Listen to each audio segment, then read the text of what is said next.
Hey everybody, this is Nestor Diaz from the Prince George's County Memorial Library System, and this is PGCMLS This Week. Now this week we're touching on a little bit of everything from black music, to pride, to youth entrepreneurship. TJ Anderson III commemorates Black Music Month tonight at 7 p.m. with a discussion of jazz and poetry. Poet and musician TJ Anderson III is the author of Devonte Travels the Sorry Route, Cairo Workbook, River to Cross, and many more. In our new virtual program, The Spotlight, we learn about local musicians, their music, and their route to success. This first episode welcomes Whammy-nominated musical artist Chakate Brown, Tuesday at 7 p.m. This event includes a special performance from Chakate himself. Wednesday at 10 a.m., Summer at Your Library Bilingual Read Aloud Tales and Tales will feature stories, finger plays, and songs in Spanish and English for kids ages 5 and under. In the Up and Out program with PGCMLS, this Wednesday at 4 p.m., Georgia McCandlish of Fruit Camp Tattoo will discuss queer spaces and art. Join the conversation as Peabody Award-winning journalist Maria Hinojosa discusses her acclaimed memoir, Once I Was You. This discussion will be led by Ophelia Montalongo, writer-in-residence of the Penn Faulkner Foundation, this Wednesday at 7 p.m.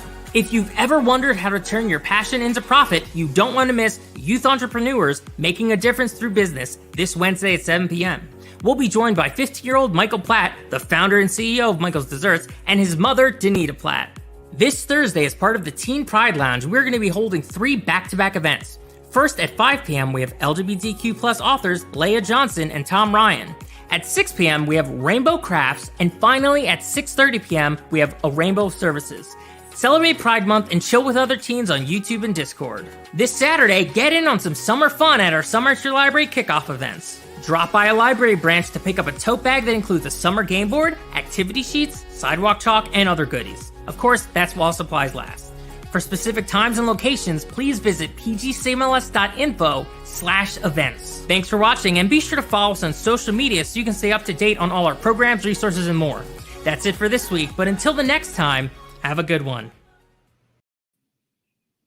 Good evening and welcome to the Prince George's County Memorial Library System and Prince George's County Office of Human Rights virtual programs. We are really grateful that you have chosen to join us this evening. We know there are many options for your time, and your time is precious, so thank you for being a part of our community tonight. And we are looking forward to a really stimulating discussion with a wonderful creator and educator. His name is TJ Anderson III. Tonight we are commemorating Black Music Appreciation Month, which is an important designation that was put into place in the 70s by President Carter, and has had a life way beyond just that formal federal designation. Just in the way that we recognize that Black history is American history, Black music is American music. There is no form of American music that does not have a direct connection to Black history and culture in this country. And it is at the center of the intersectionality and the way that our country has become a really important musical force and entertainment force around the world. In addition to commemorating Black Music Appreciation Month, we are also continuing our commemoration of Juneteenth. The library now recognizes Juneteenth as an official holiday along with the rest of the country now, which is really great. The library was there first, so we're grateful to our community for supporting that.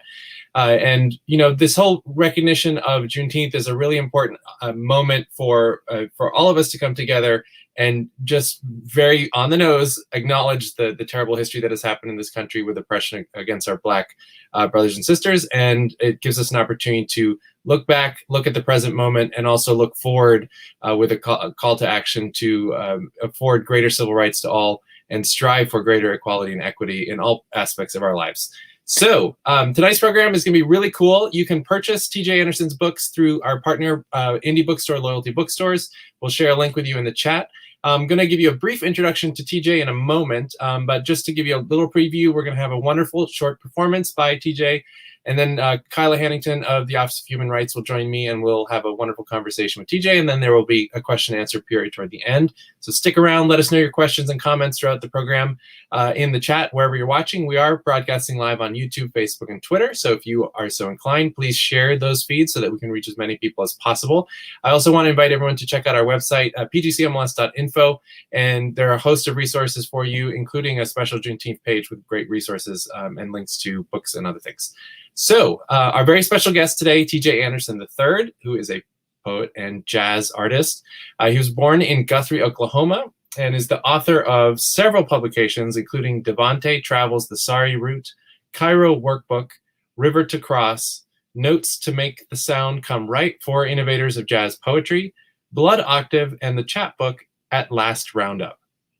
TJ is a former Fulbright scholar at Cairo University, and he lives with his family in Roanoke, Virginia. He is also a professor at Hollins University. So I'm going to switch over here the view, and you're going to be able to see TJ, and then you'll see Kyla and yours truly come back in a little while. And if you're at home, give it up for TJ Anderson. Thank you, Nick, Kyla.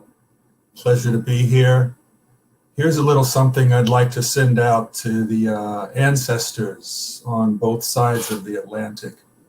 This is a Native American style flute. It's in the key of A minor. It's made out of oak and purdouk wood and maple.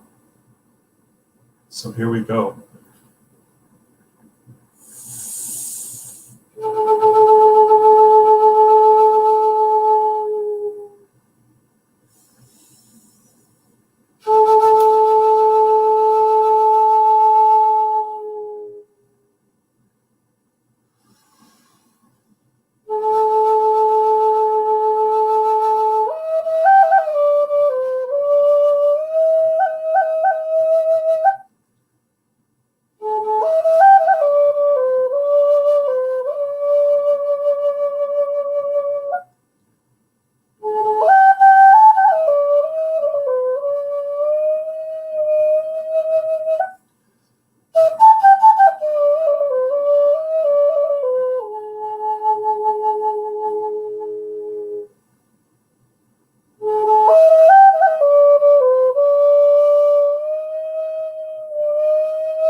Ashe, aho. This is from my new manuscript, and this poem is called There It Is. There's a slash mark after the T in there, so it simultaneously reads, Here It Is. Stick with me, it's a bit of a ramble. Somebody once told me, trolled me, where there's a will, there's a way. That is what they said. And I got to thinking this Shakespeare thing is going a bit too far. And what kind of weight was he talking about? That's like being lassoed by a lariat of lyrics. My God, that was during the Trump years when people's hackles were up. Let me be clear, let me be Claire, let me be Clorox, let me be celestial, let me be corpus, let me be chorus, let me be cavalier, because that's the only currency I got. See, there's something, and he got all mixed up, and something, there was something, there was shenanigans, and there was something sinister afoot, and yet the rhythm sifts in, and the soul gets to blazing. Boom, they say. Who do the saying? Something in the rhythm that morphs this phantom body into a two-step dance between the legs of Papa Legba, holding his cane up for me, and I pour libations for him as he greets me at the crossroads. And my dance contains my own buck and wing, part goat, part eagle, my arms waving aloft. They could be appendages, they could be hard-handled knives. There's no need to offer an explanation of the folktale about Black people flying. There is scientific proof that they did. Eyewitnesses' accounts reveal that people lifted up from the ground. One man reported seeing a yellow glow arising from the bottom of their feet. I looked up and saw one woman disappear into the clouds, was what he said. Snake hips, tucker, serpentine, swirl, cross supper, dinner, dance floors in the 1920s. That's got to remind you of the middle, the middle, the middle, the model, the middle, the middle, the middle, the model, the middle, the model, the middle, the middle, the middle, the model, the middle, the model, the middle, the middle, the model, the middle, the middle, model, the middle passage, passed out, passed on from one mouth to another, from palms that stun the skins, set them to singing true, seafaring or sea foraging, sea underwater as in house or body, but not articulated, complex, completed by blink, blink, dash, dot, blink, blink. At the Black and White Ball, Boston, circa 1980s, my friend Guillermo shows up wearing a tux and a life vest, and Judy straddles up to him. "Who are you supposed to be?" she says. "I'm a man lost at sea." "How can I help you?" she whispers in his ear. "You can't, I'm drowning, he replies. And all that reels into hauling goods, and all that reels into being good, that reels into Hall's Caribbean Bound, and that reels into Hush Little Baby, Don't You Cry. The stars fell over Alabama at night. Ever heard of the Virginia Reel? Was it last night, night before, 24 robbers at my door? No, not Aladdin's 40 thieves, dank cave laden with fancy jewels. The genie at the entrance, entranced emerald. Really? Is that the genie you dream of? She of the light brown hair? Genie, how casual and familiar you sound. See, the prescription is in the trance. The prescription is in the rhythm. The prescription is the trance, is the medicine, is the rhythm, is the perception, is the trance, is the medicine, is the rhythm, the trance is the medicine, is the protection, the medicine is the protection, is the rhythm. And that's what the drums call up. Is the font, is the front, is the funk, is the fury, is the fit, is the flirt, is the fet, is the foretold, the tribal memory found saying, "Come children, don't you get worried. Let's laugh, let's weep, let's remember together."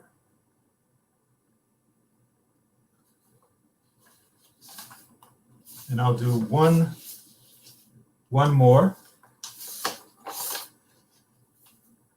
This is called The Porch Sweepers. It begins with an epigraph. This world here is a blessed and dangerous place, Arayame. Who are those people who step out each morning with broom to front porch, sweeping away the last remnants of night, gazing at either dark clouds or sun in slippers or shoeless where the foot pulses wait on grieving floorboards, who hold in their grain witness, witless, whiteness to what is human. Those former tree lives, leaves, splintered, fractured, serrated from large forests where sharp-beaked birds perched and preened. The portrait is not pretty, not petty. And this thing, this text, this tome, this taunter, this textile, this tactile, this tactful, this tenderloin, this turnkey, this turnip, this poem started off in celebration of the lone sweeper who diligently dismantles the cobweb, hoping for an ever, a never, an evergreen, an epistle, an epoxy, an ember, a tomorrow of sunset-laced postcards of glowing sons who've stolen keys and driven off in bronco-busting cars towards fortresses of gutted mountains, main lines, mainstays, municipalities, mockumentaries, managerial, myopic melatonin, and Myrtle, who waited all this time at the beach for her tide to come in, and when it did, realize that we are all a species of ravagers gouging our way through the crystalline geodes who hold in their mouth the secrets of Earth's golden embassy. Thank you.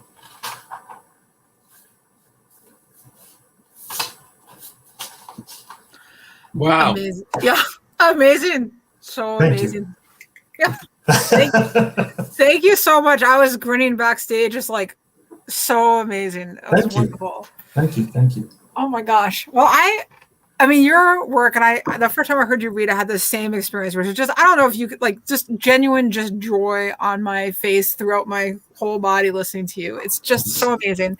And for me, it's new, this concept of jazz poetry, and the musicality of your writing is so striking.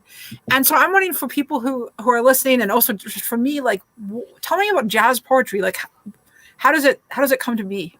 Well, it does have a long history. I mean, you can some people kind of link it to Louis Armstrong. Actually, Louis Armstrong was doing a recording of a piece called "Tight Like That," and he was in a recording studio. And at one point, they forgot the specifics to it. But at one point, he was going to play something on the horn, and then he started scatting. Right. So scatting is to create kind of like these vocal improvisations using sound. And of course, poetry is first and foremost music and sound. So there's an ancient history that, is before the idea of jazz. And then there have been singers like Eddie Jefferson, who's done things with music back in the 30s and 40s. But, and also the Beat generation, Jack Kerouac famously recorded, poetry with jazz. Allen Ginsberg has. Langston Hughes did some of the earlier recordings with jazz, particularly with Charles Mingus, that were particularly effective. And there are different ways it's been done, some with musical accompaniment and some without. I think oftentimes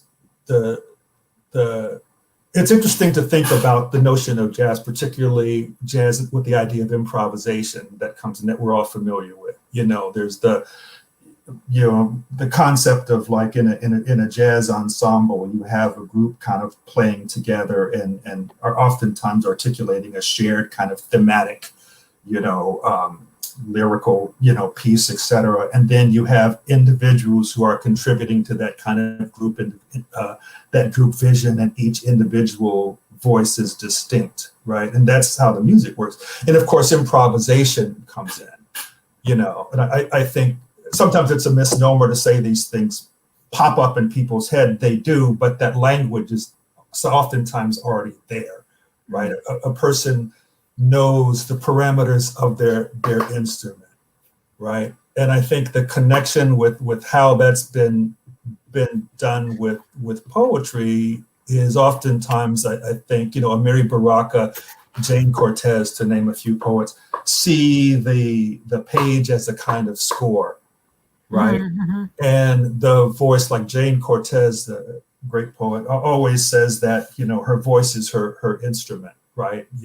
That's her instrument, and it's the idea of how do you bring in the rhythms of jazz, the improvisational gestures into that poem, into that space. But it's this long the connection.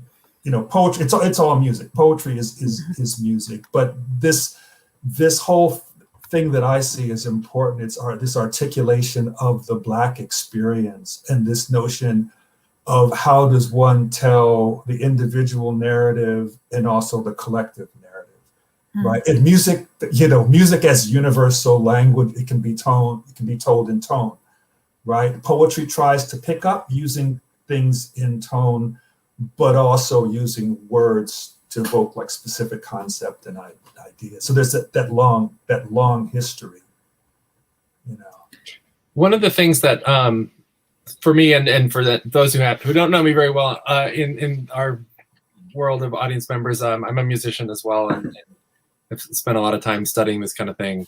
Mm-hmm. Nowhere near expert on TJ's level at all, but there's something about rhythm and time and the elasticity of that and energy and poetry and jazz in particular have I think are much closer than a lot of other pairings between poetry and other genres in terms of that that sense of the beat and the flow and the way that everything is building into each other. And it's just something that you feel at your very core that you don't quite feel in classical music where you're just going tonal, or even atonal. It like it exists in some form, but there's something that is like just it's almost more barren in poetry and jazz than in some of the other genres. What, any thoughts on that?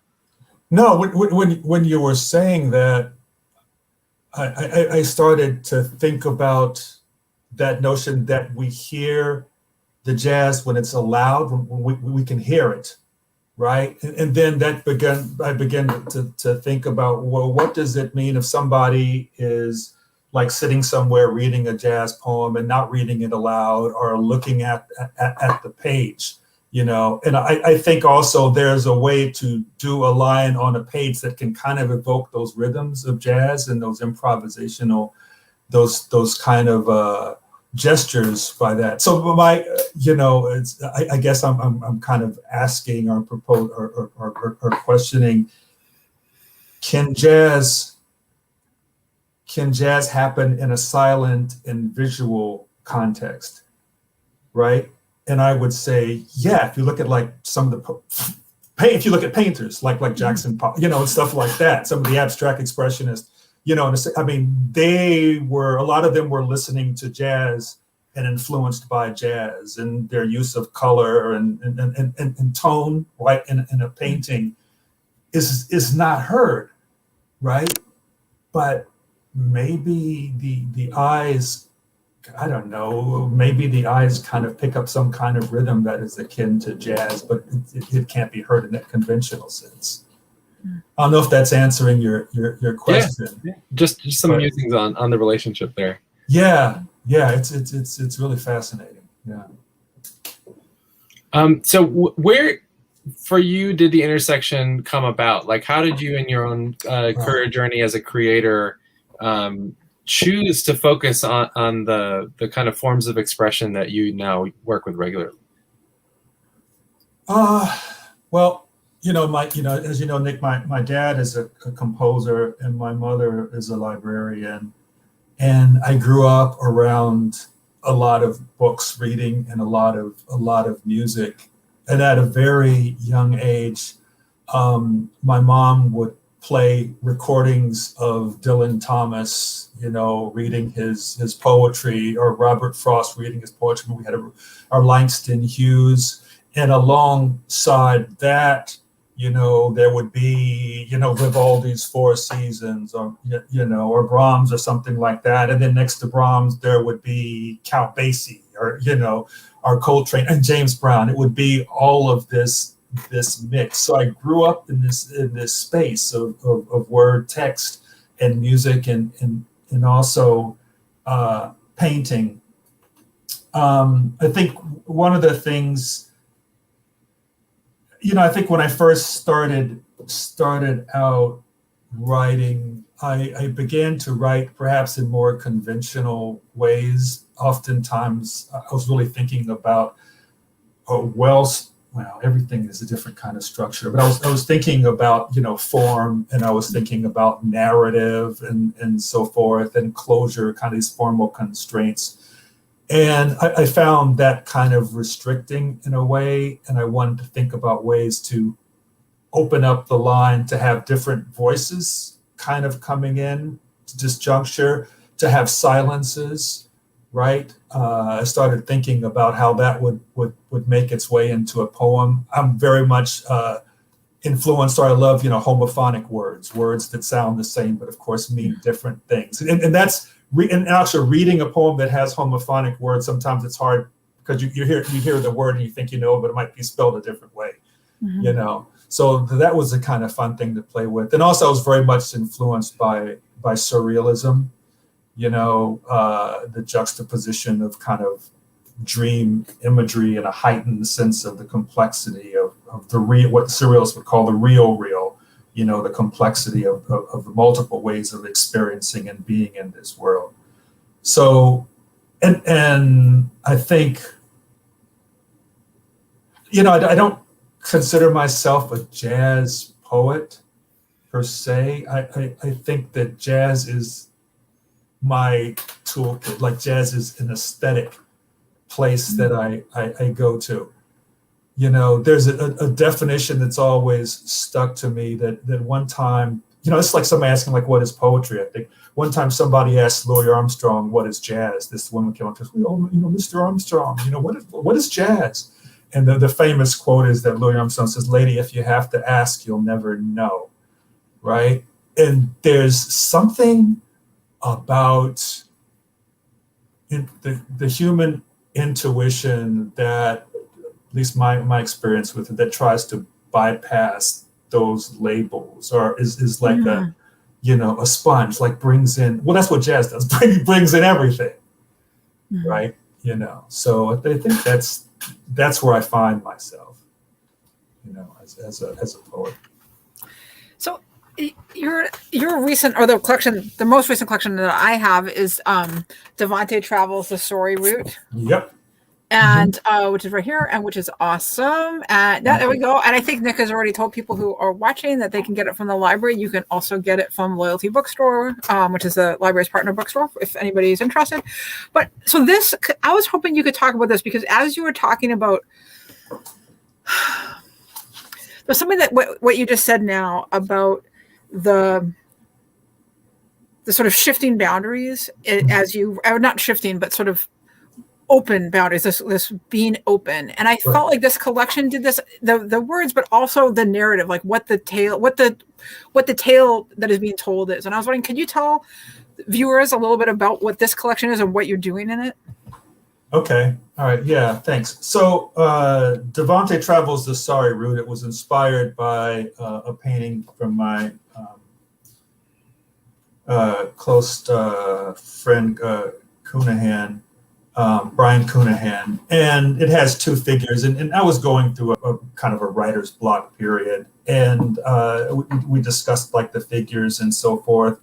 And I came up with this narrative of a person whose name is Devonte, you know, and it's a person. It's part autobiographical in a way, but not, you know, there's some extrapolations and some things that don't apply to me, but it's about this journey of this artist. And he's a musician, and also he's a writer. And I'm really concerned. I think one of the thing that kind of thematically that made me think about when I was writing this book was this concept of time and narrative, and how stories get told, and how oftentimes those fragments, depending on where they're placed, you know, depending on those moments of silence, also really kind of contribute to the way a narrative can get told. So I was really thinking about fragmentation, and I was thinking about this character Devonte, who his relationship with time is, I think, one that we can all experience in some way. I always say, oh, time is a construct, right? But he is a person who experiences time, different trajectories of time simultaneously, right? It's like, you know, you can't walk into a space, a university campus or what have you, or an institution, and you would be remiss if you forget that you're walking over a place that might have been the home of indigenous people, right? And that energy, that story is still there, right? And so he's someone who can see these stories kind of happening, right? Things just don't, you know, appear out of thin air. There's this history behind it, and that's his kind of journey through there. And you know, the poems have a different. They're all very different in terms of the way they're constructed. But in the end, it's like, how do you channel the challenge of Devonte is, how do you channel this narrative? How do you tell your story? And so, in the end, he finds a group of people, kind of a spiritual community that he kind of becomes an initiate. He becomes like a scribe. And there's a quote by Jack Spicer, who was an important poet in the San Francisco Renaissance, who said, a lot of people think the poet is the pitcher, but really the poet is the catcher. And that has always, been something that has been very important to me, because I've always felt that my job and Devonte's job in this book is kind of to be receptive to all of these things kind of coming and all of these difference, and just hold the space for there, right? And I'm very cognizant when I write these, as a writer, of that history of literacy within the Black community and what it meant for people who were enslaved, and the great risk where people were killed or lynched or tortured for various reasons, simply because they tried to read, right? And then, of course, that's complex, where you're reading the narrative of a colonial power that enslaved you, right? And then you're looking at the language and you're trying to articulate who you are through that language. So it for me, it has to come out in fragments. My whole thing, and Devonte's whole thing, is searching for a way to talk, a way to communicate, a way to play one's music, the music of one's heart, right? The music of one's people, right? And that's what that kind of journey is about for him in the book. At least that's the way I see it. Other people might see it differently, and that's okay. It's like writing, breaking down the walls. Yeah. And then, I think always the last line in the book, there's something called Devonte's meditation. And it's line, to look so perfect after the suspect, oh, this dream as an alchemic equation. And I've always thought about, after we say all of these words, after we use all of these concepts to describe things, then the final thing it comes down to is this moment of awe, right? When words dissipate, there are no more words left. Nothing can be said, but this moment of complete surprise and wordlessness and speechless, but being in that kind of moment of discovery where just witness, just that out breath, right? Because we're people of the book. We're always trying to write things down, always trying to record things. Yeah, sorry, Nate. No, you're good. What you were just mentioning brings up the topic of live performance, and something that we've lost partially in the last year and a half, and are gradually getting back in the forms that we knew before the craziness has happened.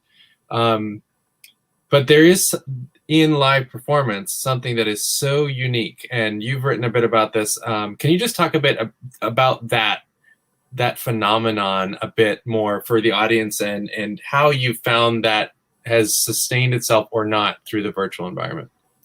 Oh, that's a really good question, Nick. Yeah, I can respond on how I've experienced it, of course, and my experiences are particular to me.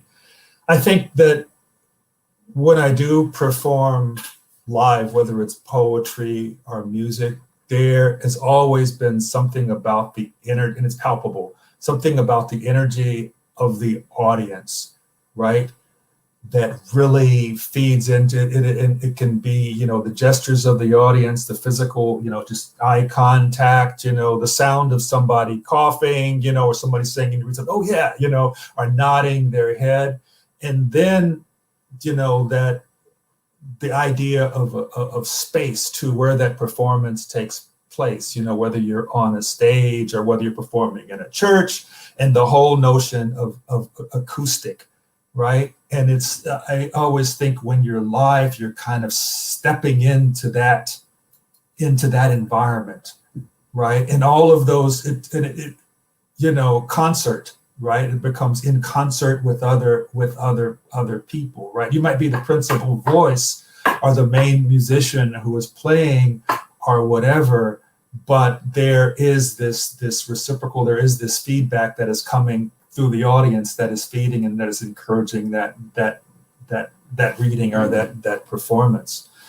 I think the interesting thing about Zooming or this platform is there's a different kind of intimacy here. Like, you're into this, like right now you see me and this is the space where, I do some of my writing, and, my wife, the writer, Pauline Caldas, her desk is over there. There's a portrait of her. There's Thoth, the Egyptian god of writing, right? So there's, I think this sense in this space, there's and I can see your spaces, right? I could, if I could look and probably read some of the books that you have on the shelf or the CDs, right? And so this is a different kind of intimacy, right? That is just valuable, I think, because you're seeing now a different facet of the person who performs. But like I say, unlike live, I can see your responses, which is good, but I can't see like the audience's responses, et cetera, like that. So oftentimes there's, I guess for me in this kind of platform, there's more attention to the interior, I guess, if that makes sense. Yeah, it's just different. I was just thinking, we're in each other's houses, right, in this environment, so that you can, as you're saying, like there's something about having spent. I spent the last year looking at whatever room this is in Nick's house, and, but I don't know what room it is in his house. Yeah. So, yeah. But it is a funny intimacy with distance. Like it's somehow both of those things. Yeah, it is. Yeah, you said something to us when we were waiting, sort of backstage, and I don't remember, but it was just about art. And you're with your parents. Oh yeah. And you said something about just hearing and being I think sort of reinvigorated listening to your parents talk about art. And I was wondering if you could tell us a little bit about that. Sure. Yeah. Well, thanks, Kyla. I've been very fortunate to have both my parents with me now. They're in their 90s. And kind of growing up in a space where, I've met people like, U.B. Blake, Louis Armstrong, Duke Ellington, Leon Forrest, all kinds of writers and artists. And I've kind of grown up in that space. And my father, as an artist, a very successful artist, and he's had his struggles. I would say, he's had a lot of struggles in terms of the way he was treated as a Black composer, and kind of what was expected of him. What were some of the assumptions of what a Black composer should be doing and should be writing? And I think that one of the things that I've learned from my dad as well as my mom is the sense of, as an artist, is being uncompromising. And they've always reminded me the importance of being true to your vision, and simply to state your truth, and to write, to sculpt, to paint, to dance, even if no one's listening, right? And we all have our voices, we all have our stories, right? And it's like, I think they reminded me, it's like we need to own our authentic selves, who we are authentically. Right. And I know everyone who's out there, and you all know what I'm talking about. We have a certain idea of who we are, our authenticity. Right. And I think that my dad has taught me, at least through the vehicle of art, is to claim that authenticity uncompromisingly and unapologetically so. Another thing that both of my parents have taught me, my dad has always said, that it's the role of the artist to document the culture, right? And I think that's has been really important. My dad has written, operas based on a Soldier Boy Soldier, about a Black Vietnam vet returning home. A futuristic opera, Thomas Jefferson's 21st Century Minstrels and Contraband. I forgot about art in the future. He's done something with Amy Ray of the Indigo Girls. He's done a whole bunch of different things. And both my parents' reading taste has been very eclectic. All kinds of materials, right? And I think what I see from them is that joy and that experience of being in the world, right? And witnessing these things, and then learning ways to give them back, and to share with other people. My dad is, he's retired from, he's still composing. He's no longer teaching in a formal sense, but there was a group of professor from Morehouse who came over the other day, and my dad was, in his teaching thing, I saw his energy talking about the importance of reading scores, reading, and that's the one thing I did learn from them, both of them, is to read widely, right? If you're going to call yourself an artist, well, you got to know what's out there. You got to be listening to things. You got to be looking at paintings, listening to music, reading other books. You got to, know what other people are doing, Yeah, so they've been very, very inspirational to me. Yeah, numerous ways.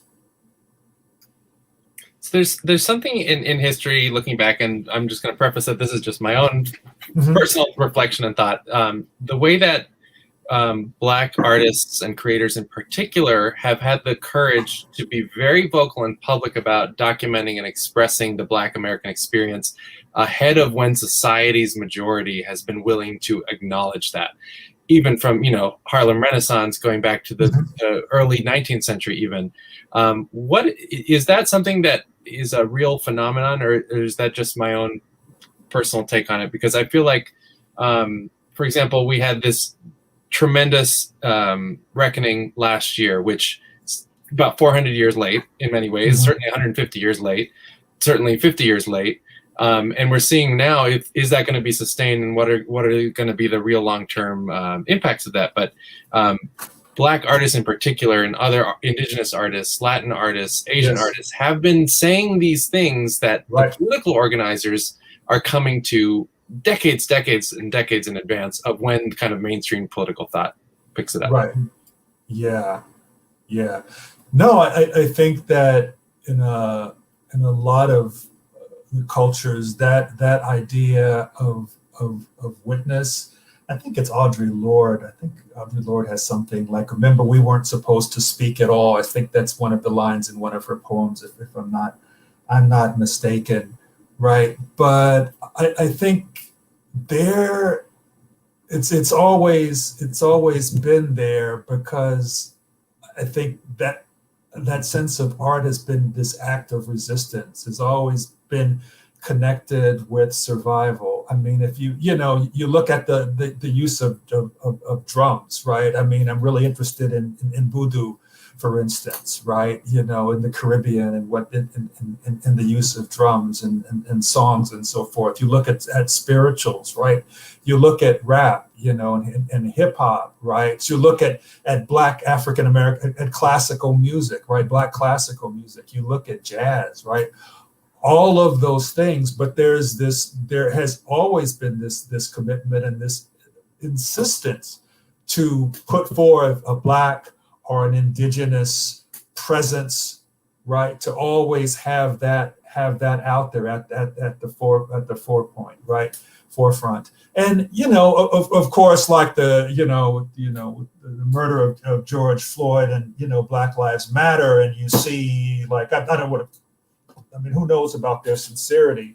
But I mean, you see a lot of corporations, calling, diversity and so forth. And you see more Black people and so forth, right? And, okay, that's good. And we've certainly progressed in a lot of ways. But of course, there's, we all know there's more work to do, right? I've been watching on Netflix. I'm drawing a blank. Exterminate All Brutes. It's a documentary, drawing a blank on the man who did the James Baldwin film, but it talks about the history of the United States as a kind of a colonial power, and what's happening to the indigenous people and Black people coming over slaves. But there's, I think within art that there's always been that pulse of survival, of witness, of testimony, and that's always been strong, and it's always been there. Right. That's the, how does one survive, coming across the Atlantic and having their language, their gods, their family connections stripped from them. What does one do? Well, art as a site of salvation, right? Art as a place of belonging, art as a place of connection, of community, right? Art in the church, art on the street corners, art in the, at the park, art by a boombox, art by a solo guitar under a tree by a river, all of those spaces where it can happen. But, still here, right? Still here and present, right? There's always been that. How do you teach that sense of purpose to younger creators? Or not even younger, but newer creators? Newer. How do you teach that sense of purpose? I don't. Sorry, I know that was heavy. I don't know. I think that people are at different levels to be receptive to that kind of information. And, it's been my experience where somebody might have told me or taught me something years ago, and somehow my subconscious was listening. And later on, it's like, oh, that's what they meant, and I really wasn't able to articulate it until I was much older, So I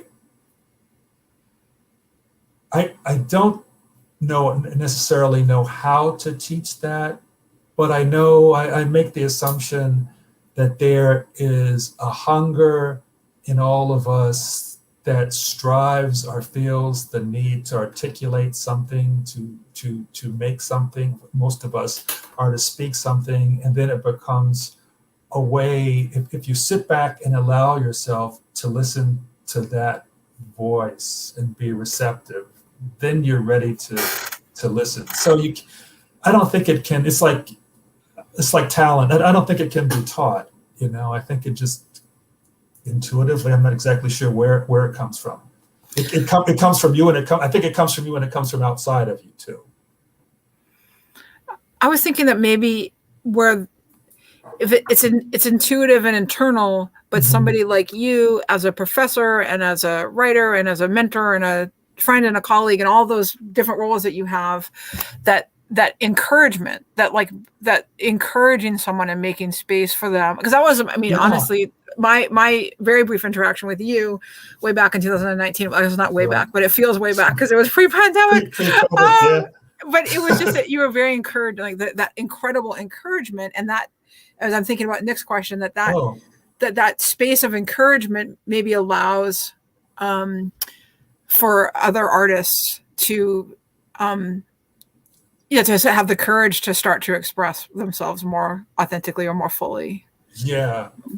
And saying that, Kyla, made me think of the idea of competition. Somebody told me, as an artist, you always should be in competition with yourself, right? And your latest work, And I think that my job as a teacher, mentor, or whatever, is to simply encourage people to find their voice, right? And that voice is always going to, change. It's not going to be one thing. If you're growing, it should always be shifting. But I think that idea of finding one's voice is really important. I think that's what I'd like to think I would be doing, encouraging as a person. I want to say that for people watching, if you have any questions for TJ, if you type them into the chat on Facebook, YouTube, or Twitter, we will make sure that we ask them. I know that we already have a couple that have come in, but okay. I'm going to jump the queue because I have the mic. Because I can. Oh, boy. Yeah. You said it. And I'm wondering what you're working on now. I know you read us a couple new pieces. Are you working on a new collection, or what's your current project? Yeah, I have a new collection. It's called There It Is. That was the first poem I read. So it's divided into about nine sections, and each section is different. And that's going to be published by Omnidawn in I think it's 2023 or something like that. So that's the one thing that I've been working on. And I should say, Kyla, I'm not a real disciplined writer. I don't wake up in the morning and write for 4 hours. I've always been the person when it hits me, I write. That might, and for some people that might not work. It might mean that, production is slow. So there's these moments of not really dry spells where I just move into like doing a lot of reading or something like that, books and stuff, or music, playing my music, playing flutes and drumming and so forth like that. So I think that, while that manuscript is on the burner and being, revised and stuff with the publisher, I'm not really necessarily writing any new poetry. I'm just kind of making music right now, and then that will shift, and that's the process. Are you more of an organized writer discipline? You're no. not. How can I be more emphatic about my lack of discipline?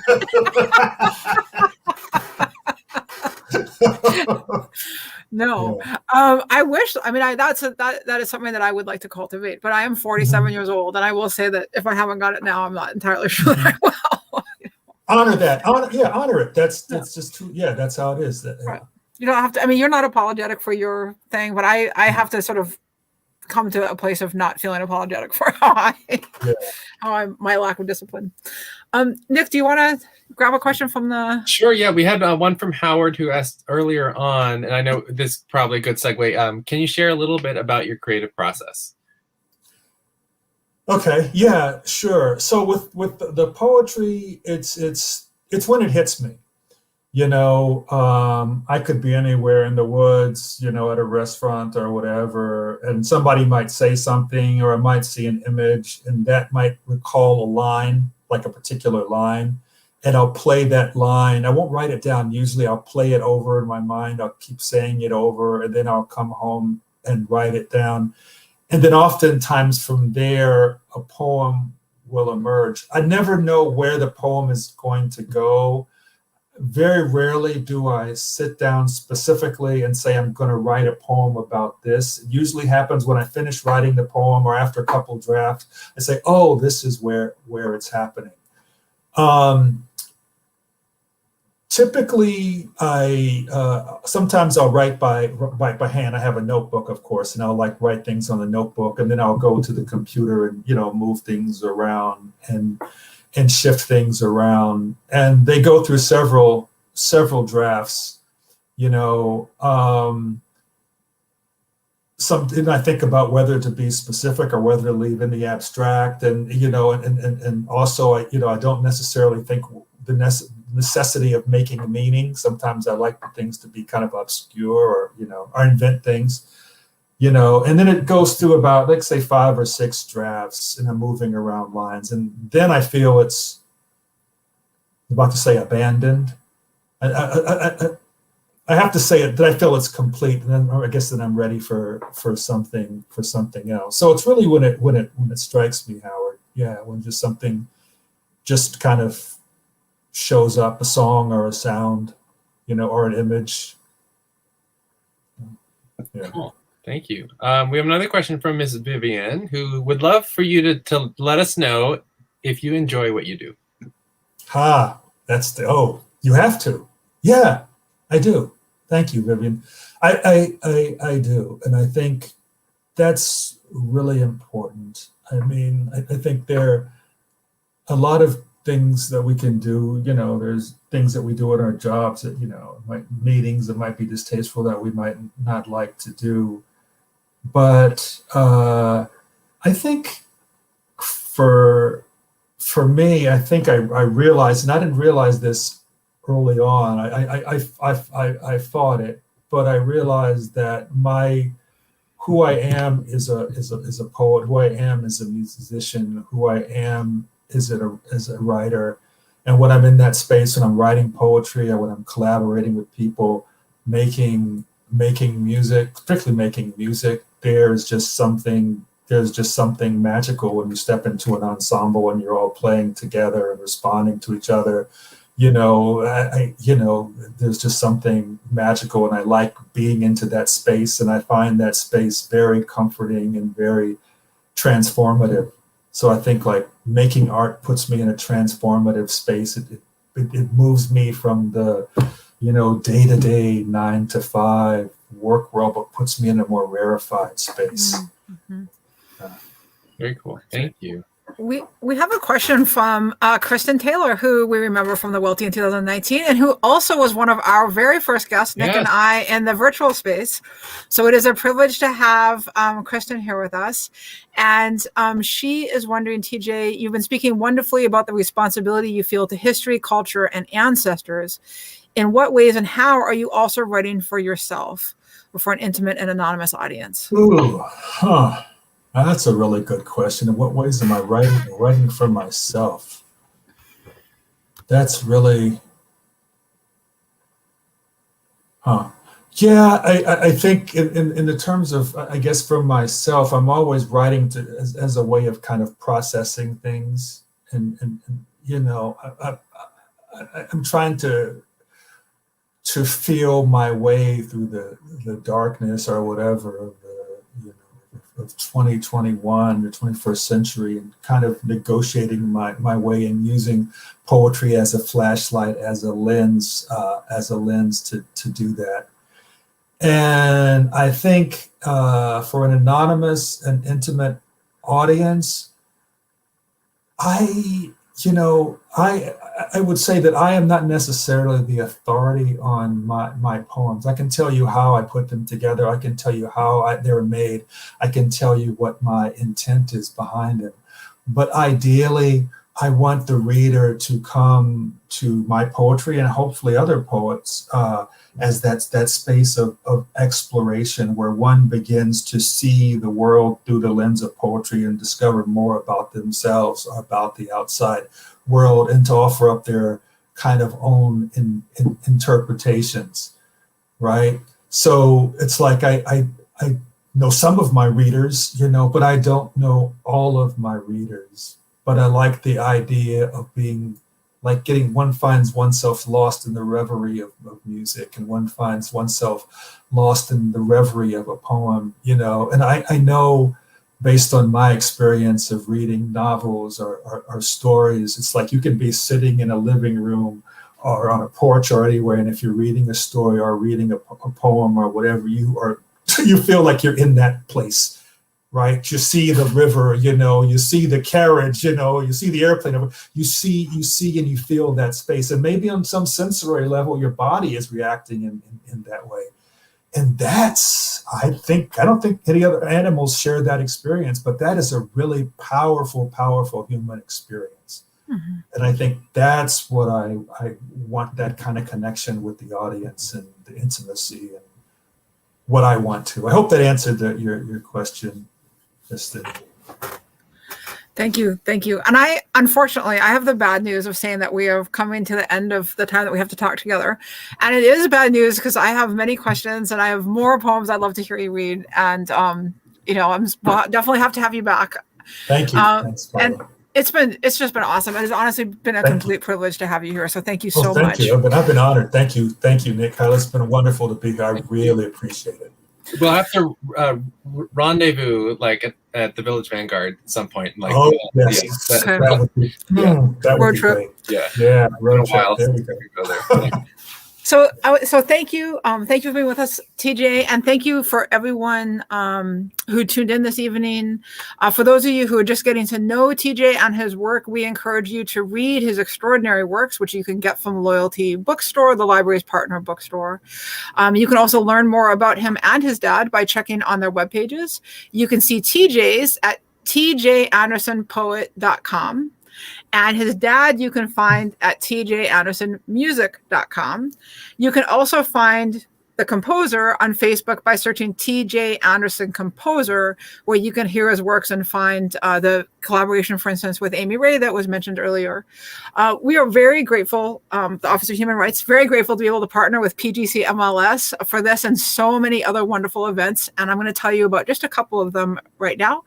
On Wednesday, we welcome Maria Hinojosa in conversation about Once I Was You. And next week, Tuesday, our diversity dialogue continues when I will will talk to Michelle Hamiel and O. Horvath from the library about this award-nominated memoir by Kupuli Bombardier called Pass with Care. There are many more great things coming up. The library is bringing you things every single day. And you can check out pgcmls.info/events to see what they have going on. And you can visit them on all social media platforms at PGCMLS. And you can see what we have coming up by going to tinyurl.com/PGCHRC events, or by following us on Twitter at PGCOHR. Again, thank you so much, TJ. Thank you, everyone, for being here. Thank you. Good night. Thank you. Good night. Thanks, everyone. Good night.